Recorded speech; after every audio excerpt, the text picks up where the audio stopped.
Mathieu, directeur exécutif de l'accompagnement chez Bpifrance dans ces nouvelles bulles, nouveaux designs.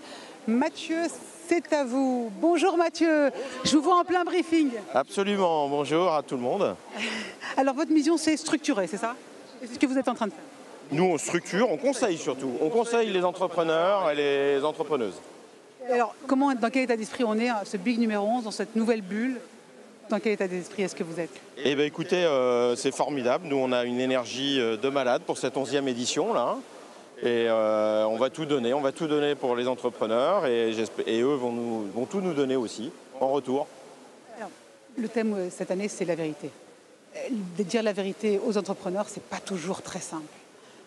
Quelles sont vos clés? Comment est-ce que vous faites? Parler vrai, qu'est-ce que ça veut dire aujourd'hui? Alors nous, ce qui est essentiel, effectivement, c'est que dans le devoir du conseil, c'est d'arriver à dire la vérité aux dirigeants. Parce qu'on leur fait un diagnostic, donc à la fin, il faut qu'on puisse leur dire ce qui va bien et ce qui ne va pas bien. Et ça, c'est pas facile, parce qu'il y a la fierté des dirigeants, des dirigeantes, qui ont construit, c'est un peu leur bébé, leur entreprise. Et donc, à un moment donné, pouvoir se positionner et dire ça, tu le fais pas très bien, ça, tu es très bon, et là, il faut que tu changes. C'est tout le savoir-faire et les soft skills des équipes conseil. Et donc c'est pour ça que nous, chez Bpifrance, la façon dont on fait le conseil, on le fait avec des profils seniors qui ont beaucoup d'expérience et qui du coup ont le recul et qui ont la façon de créer la confiance avec les dirigeants pour pouvoir leur parler vrai. Et ça, c'est essentiel. Alors, vous dites que vous tissez ce lien de confiance. Comment est-ce qu'on arrive à tisser ce lien de confiance? J'imagine qu'il faut pas mal d'années, mais vous avez aussi un rapport qui est privilégié. Alors, on a un rapport privilégié, effectivement, parce que nous, déjà, on va être dans une démarche d'écoute au départ. On a dans le conseil, au démarrage, il faut aller récolter de l'information et donc il faut poser les bonnes questions. Donc, il y a un côté d'accouchement aussi avec le dirigeant. Et ça, c'est aussi le savoir-faire des équipes. C'est d'arriver à poser les bonnes questions, d'arriver à trouver les bons angles pour faire ressortir, en fait, tout ce qui va bien et tout ce qui ne va pas bien dans l'entreprise. Vous avez 3 piliers dans l'accompagnement, le conseil, les universités, le réseau. Comment vous agencez ces 3 piliers?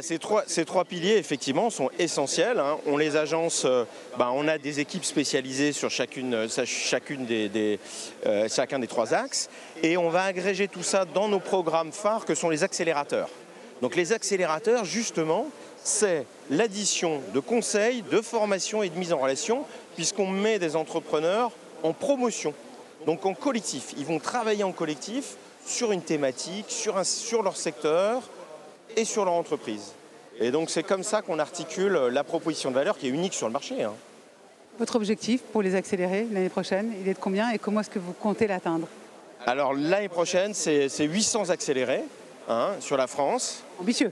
Donc c'est ambitieux. Alors on a fait un peu plus dans le passé, mais aujourd'hui on va se concentrer, on va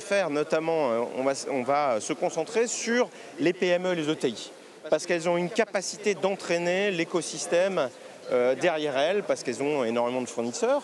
Et donc on va se concentrer sur ces 800 entreprises. Alors il y a à peu près une quarantaine de programmes à accélérer, très différents, qui sont à la fois partagés entre des thématiques sur la décarbonation, sur l'international, sur l'intelligence artificielle, et puis des généralistes où on va travailler en fait la croissance de l'entreprise selon la taille de l'entreprise. C'est-à-dire je suis une PME, c'est quoi mes défis? Je suis une ETI, c'est quoi mes défis?